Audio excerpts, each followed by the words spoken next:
This is the form of the PhET simulation that will be embedded in this Google slide.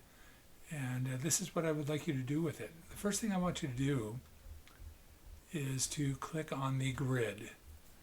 Okay, so as you click on the grid, you'll notice that down here on the bottom it says 0 meters. Okay, that's the origin of our coordinate system, and it counts upward by 2s. And then you can also count 1 meter, 2 meters, 3 meters to the right, 4 meters, and so forth. So then I want you to grab this.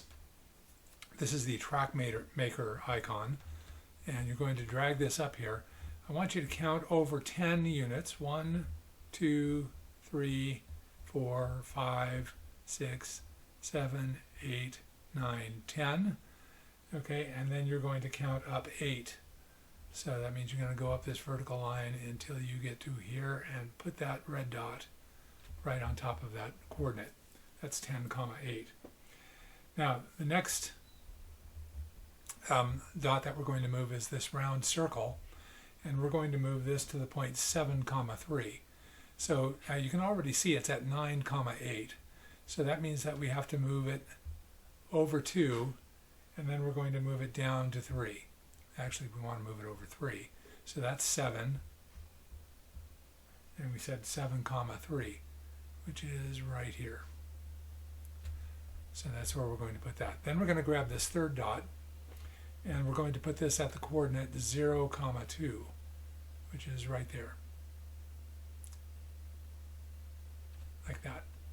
Okay, the reason we're doing that is because we're going to have the roller skater slide down the track, and then when the roller skater slides down the track, the roller skater will, or the skateboarder rather, pardon me, will shoot off the end of the track, and then this part over here will be projectile motion. So let's see how that works.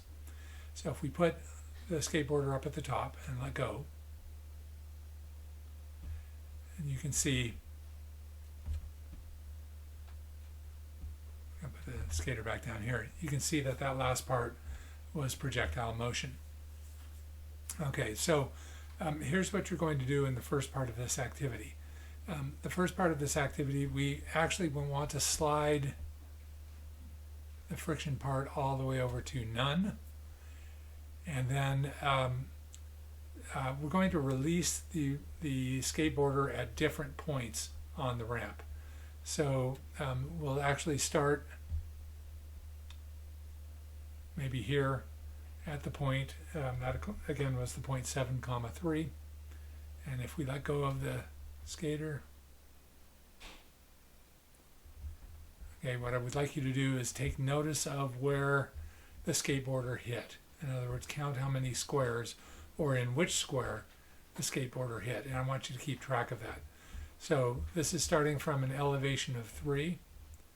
Okay, and so then we're going to go to an elevation of 4 and start the skateboarder from there,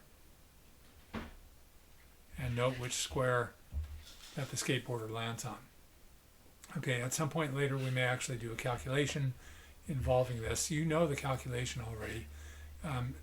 To calculate how fast vertically the skateboarder is traveling, all you have to do is use the fourth kinematic equation. V squared equals V naught squared minus 2gy, where y is 2 meters. And that will enable you to calculate how fast vertically the skateboarder is traveling.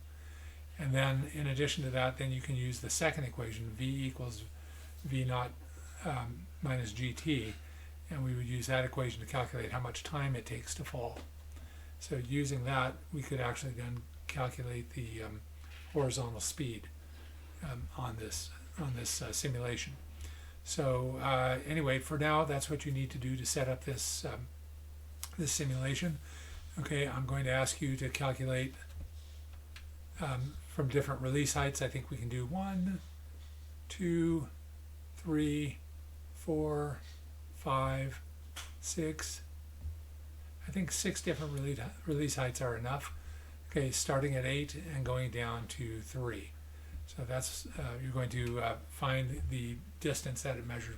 We can turn this into a table. All right, that's it for now. So hope you enjoy this.